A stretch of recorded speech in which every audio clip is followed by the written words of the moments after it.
Father came back from the river with William last night, and he was very upset. He said that William had fallen in the water and made him go in after him.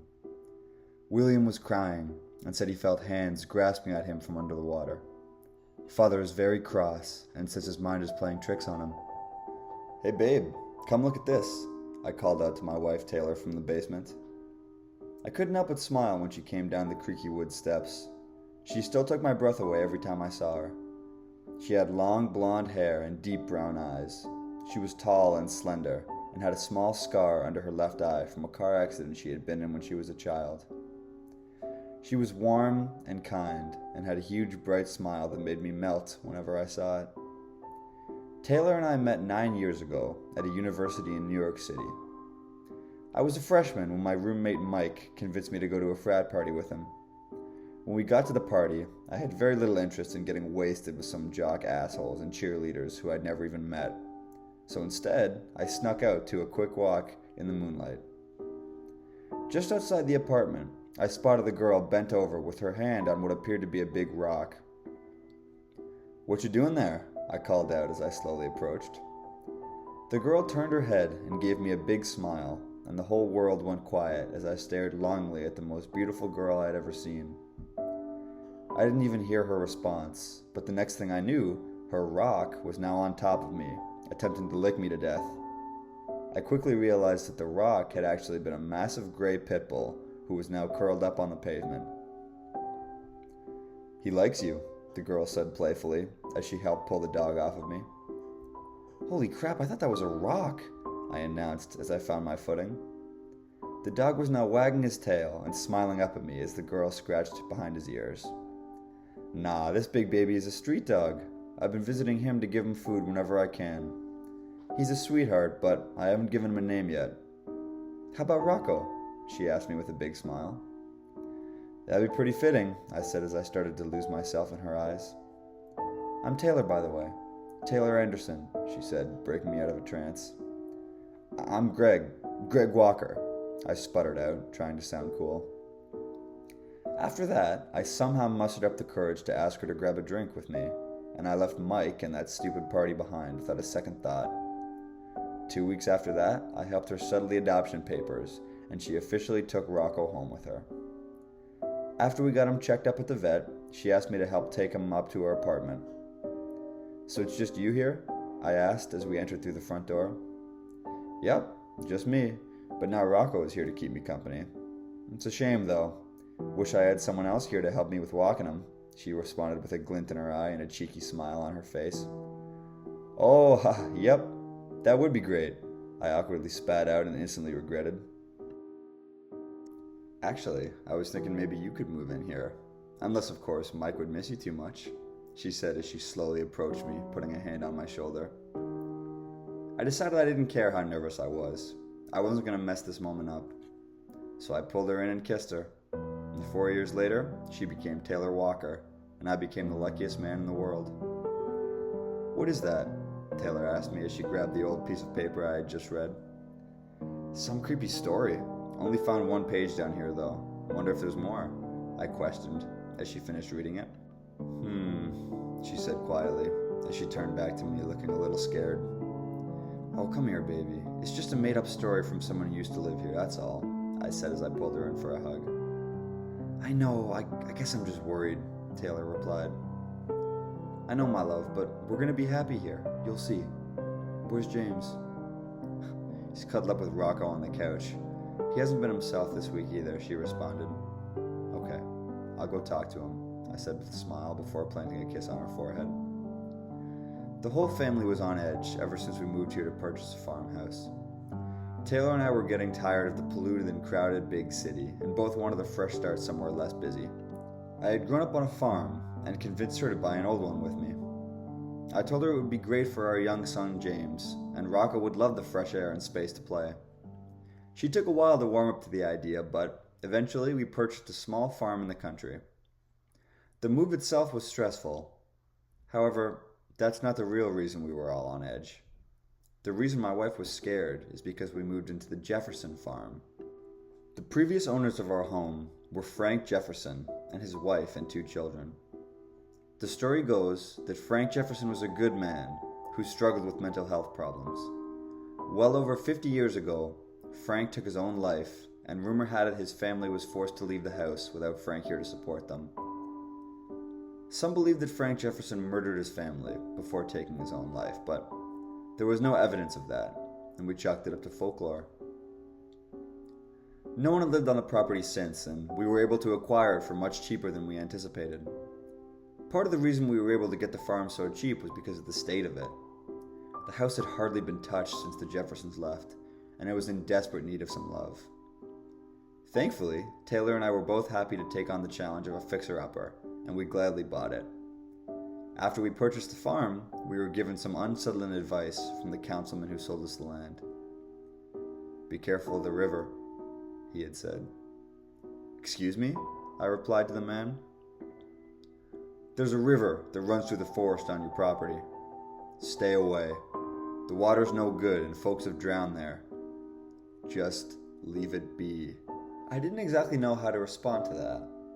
Was it some sort of prank or a practical joke on the new people in town? I decided to just thank him, but something about the look in his eyes gave me a chill. And after that encounter, finding the story about the river and William seemed to worry Taylor even more.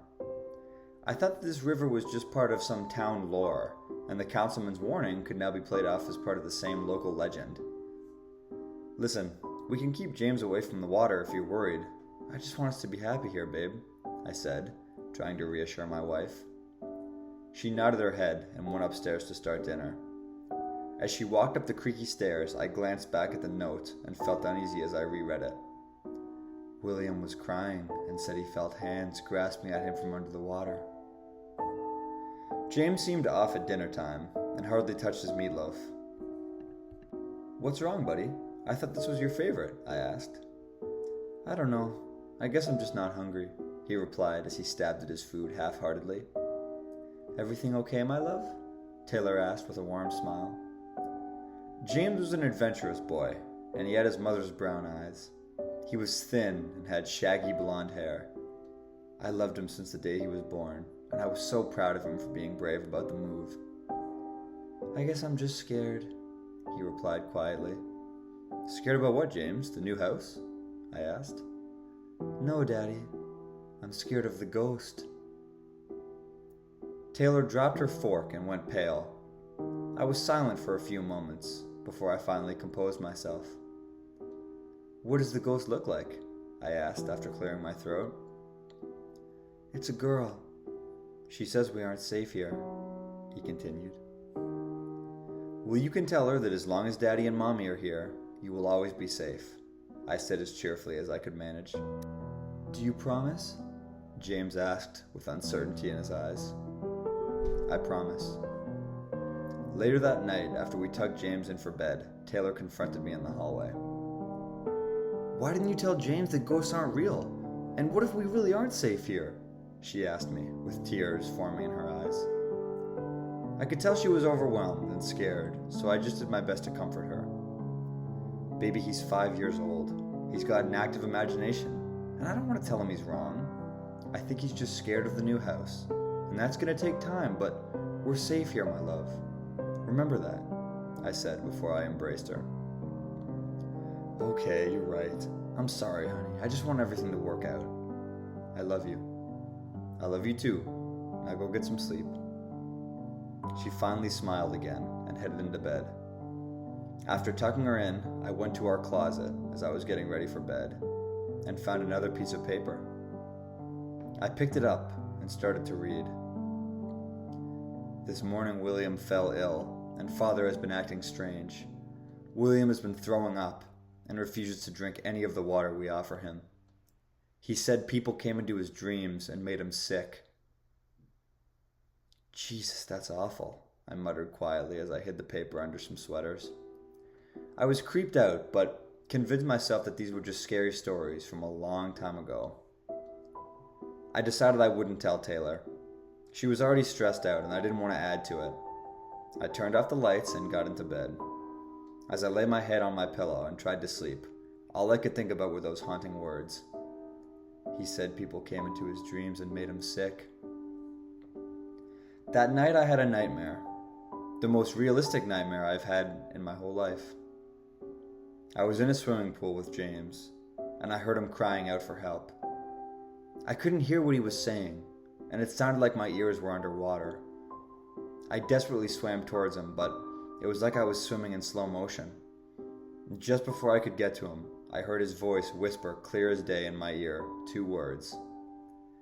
"You promised." Then James was violently ripped under the water. I jolted awake, covered in sweat, and ran to check on him.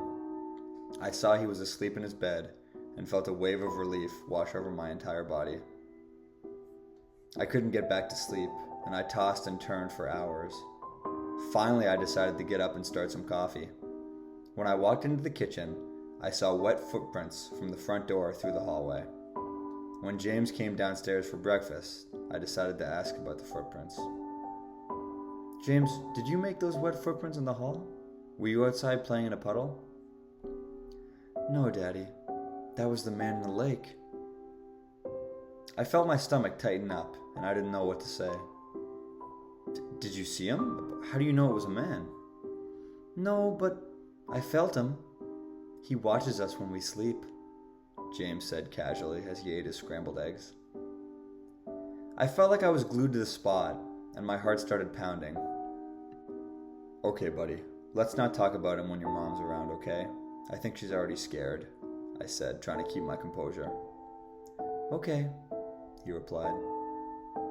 I walked to the window to clear my head when I saw a glimmer at the tree line that caught my eye. When I looked closer, I saw a little girl in a white dress staring back at me. I was a little uneasy, but I was worried she could be one of the neighbor's daughters who got lost roaming our property. I decided to go talk to her and make sure she was okay. "Hey buddy, I'm just gonna go check something out. You stay here," I said to James as I headed out the creaky front door. "She's waiting for you, Daddy," James exclaimed matter-of-factly. I was deeply unsettled by this, especially because he hadn't seen what I was looking at. "Who's waiting for me?" I questioned. "Emilia," he replied. I wasn't sure how to respond, so I just put my shoes on and tried to coax Rocco into coming with me to investigate. He was very hesitant to step outside with me, and when he saw I was going into the woods, he scampered back inside the house. He seemed to hate the forest, and I could never get him to go there. "Whatever, you big baby," I called out with a gentle smile. And with that, I left the house. I looked at the tree line once more. This time, however, I couldn't see anyone. I considered if walking to the woods following a little girl would be such a good idea. Firstly, I didn't want to seem like a creep or make her scared. And secondly, I had a bad feeling in my stomach about this. Something about these journal entries and the dream I had, mixed with James's unsettling remarks, made me hesitant to go towards the river. But deep down, I knew that the girl might be in danger, and I couldn't live with myself if she got hurt on my property when I know I could have stopped it. So with that, I began my journey. The grass was wet, and I felt my socks getting damp through my shoes as I trudged on. There was a strong wind that felt freezing compared to the summer weather we were used to up here. It was as if the universe was doing everything it could to keep me from that forest, from the river. And when I got to the tree line, I realized it was my last chance to turn back. I was frozen in place and felt a strong urge to turn back. But then I remembered my dream. The dream of my son being ripped underwater by an evil force. And I thought of the little girl, reaching out for help in the water, and no one being there to save her. So I took a deep breath and walked on. The forest seemed to have a soul of its own. The deeper I walked, the darker it became, until it seemed like it was almost night. It wasn't even the afternoon yet, and although the trees created shade, it didn't seem possible for the forest to have gotten that dark. It felt like the trees were closing in on me, and the creaking of the branches started to sound like distant screams. I was convinced I was just scaring myself. After what felt like half an hour of mindless wandering, I decided to turn back. And just then, I heard laughter from around the corner. I froze in place. It sounded like a child's laugh. This was both terrifying and relieving. "Hello?" I called out. There was no response, so I slowly made my way around the corner and was met with a breathtaking sight. Through the opening in the trees was a huge, vibrant river. The sunlight had returned and the water glistened in the sun.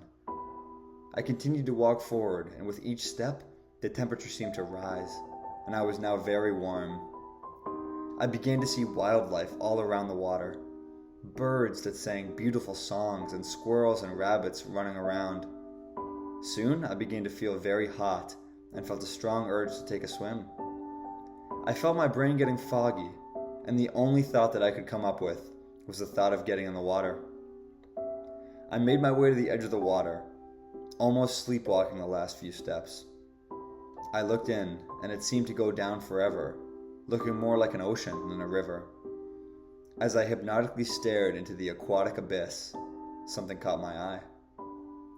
A figure emerging from the depths of the water. I felt uneasy, and my mind became clear. I started to remember the warnings of the river and the story of William.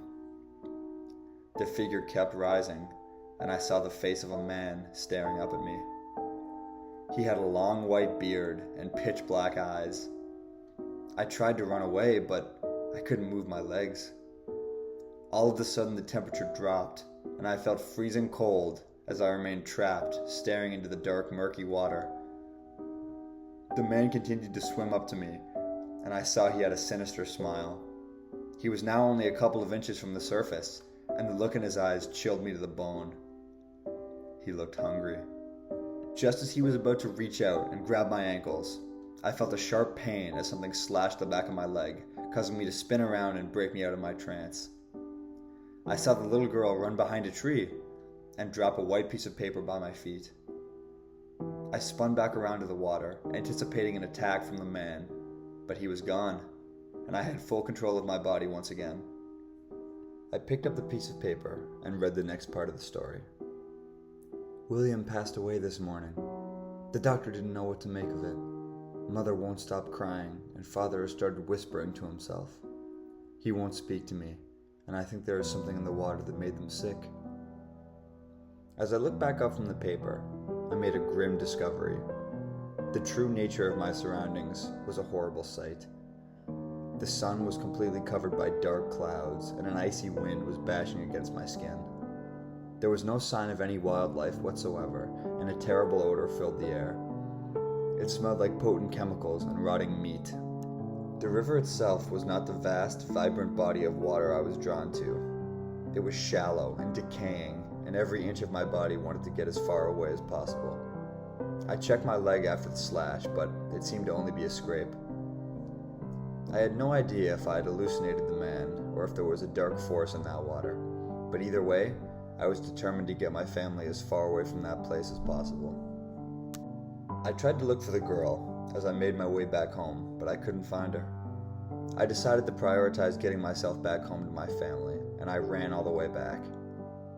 I spent the whole night telling my wife what happened and how we needed to get out.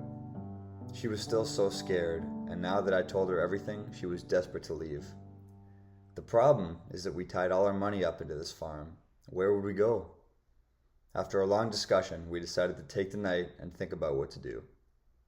We sat down James and told him that he needed to be very careful and not leave the house under any circumstance.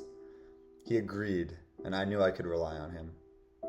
He was so brave and understanding, and despite the terror of the day, I couldn't help but feel so lucky to have my wife and son. Before bed, we locked all the doors and closed the windows tight. It was pouring rain outside, and I could hardly see out the window. I thought I could make out the silhouette of a figure standing at the tree line, but I couldn't be sure, and told myself that my mind was playing tricks on me.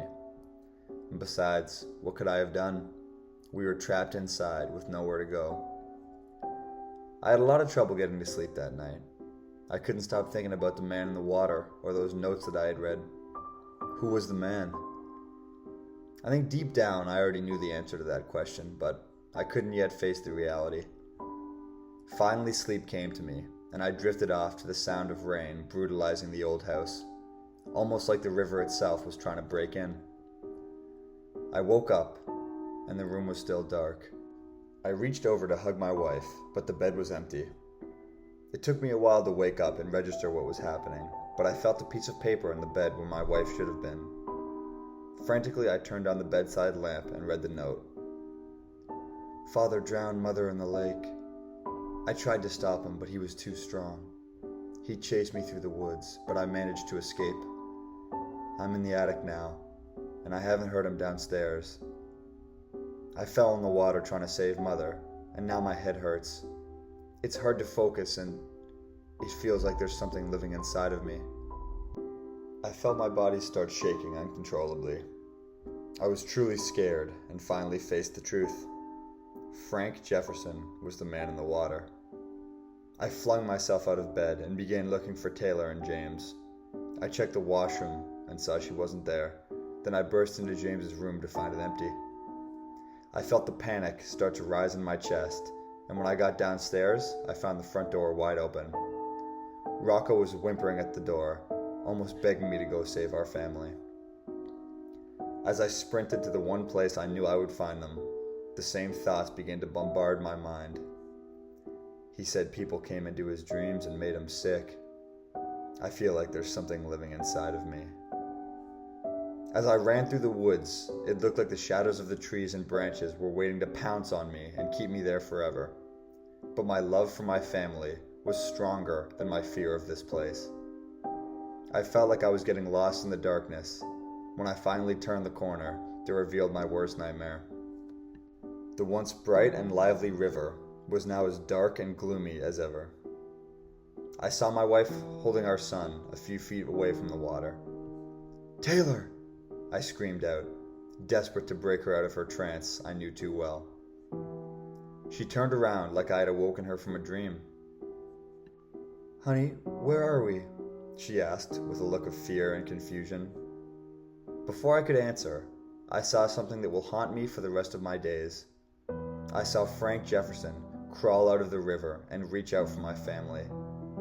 He emerged from the water like a rabid animal and viciously reached out for my wife's ankle.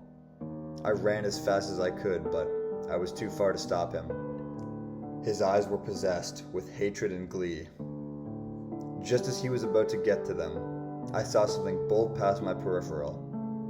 It was the little girl in the white dress. It was Amelia. Time slowed down, and I watched as she grabbed Frank Jefferson and pulled him back into the river. I ran out to my family and embraced them, and we got as far away from the river as we could. Finally, we got back to the house, and I felt something crinkle in my pocket. I pulled out one last note, and it read 3 simple words: "In the attic." I told James and Taylor to start packing, and I made my way up to the attic. It was the one place we hadn't gotten a chance to look at yet. I pulled down the stairs to the attic.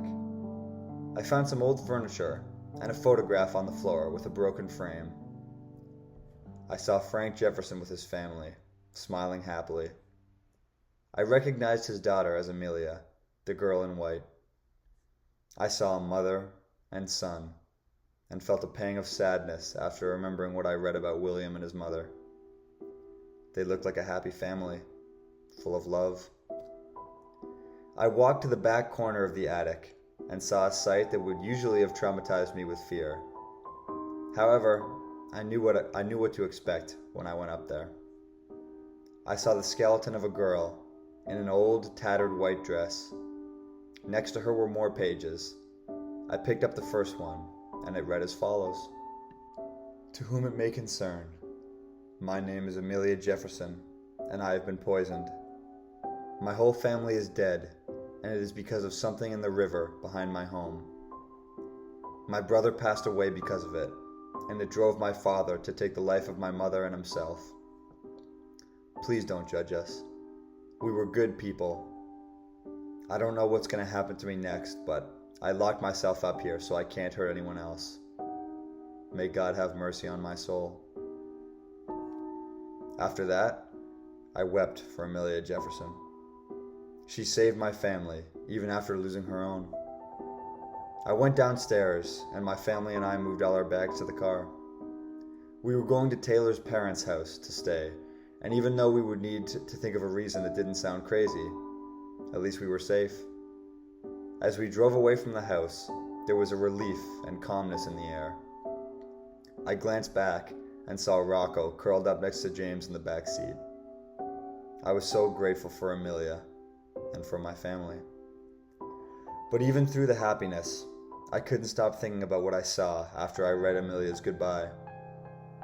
After that first page, every page after had the same message written on it. A message written again and again and again. The same message that was carved into the walls and the ceiling of that old attic. The same message that will haunt me for as long as I live. Each time it was written, it looked like a deranged warning, scribbled madly. And the message was, "It's in the water, it's in the water, it's in the water, it's in the water, it's in the water, it's in the water, it's in the water."